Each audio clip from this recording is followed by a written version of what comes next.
we're bringing in our special guest co-anchor today. I'm excited to have him with us, former Defense Secretary Bill Cohen. He, of course, has served at the Pentagon from 97 through 2001, also a former Republican senator from the state of Maine. Now he's with his own consulting group, aptly named the Cohen Group.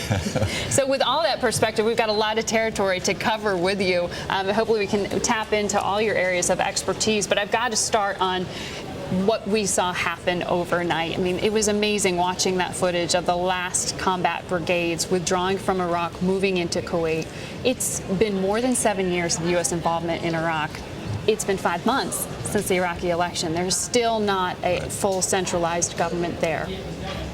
What's happening in Iraq? What are we leaving behind? Well, we've got a political stalemate, and that's something that the military can't resolve. We'll leave behind, right now there are about 56,000 troops. That will be cut down to about 50.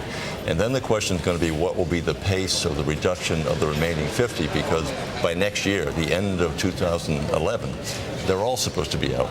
And the question then remains, what will be the state of affairs in Iraq at that time?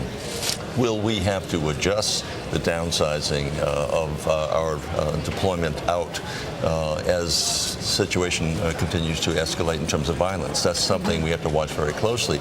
At the same time, we're going to be reducing our forces in Iraq. We're also going to be reducing the surge that has taken place in Afghanistan. So you've got two reductions taking place nearly simultaneously, or at least sequentially. And then you've got the issue of Iran increasing their capabilities as far as the nuclear weapons development. So there's a lot going on in that region. It's very complicated, and adjusting our troop levels to the situation on the ground is going to be something that the President and his Secretary of Defense have to watch very, very closely. It's a complicated chessboard that you just sketched out for us. Talk to me, though, if the push is, the onus is away from the military, it's now on developing the political infrastructure there and social development. What role does economic development play there, and perhaps corporations establishing more of a presence within Iraq? Well, the question is, what's the stability? Business is not going to go where it's unstable or unsafe. There's an old expression, capital is a coward. As soon as there's instability or danger, capital takes flight.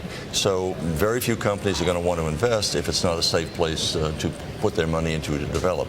That's why it's very, very important for the Iraqi political leaders to reach some kind of a consensus to say we have a government, a functioning government that is balanced in terms of its political makeup, so you don't have the Sunni and the Shia and the Kurds all at war with each other politically again, and having a stalemate, stagnation with more violence. Although the violence level is down, they're losing, you can lose as many as 20, 30, 40, or 50, or 60 people at a time. That would be horrendous anyplace else.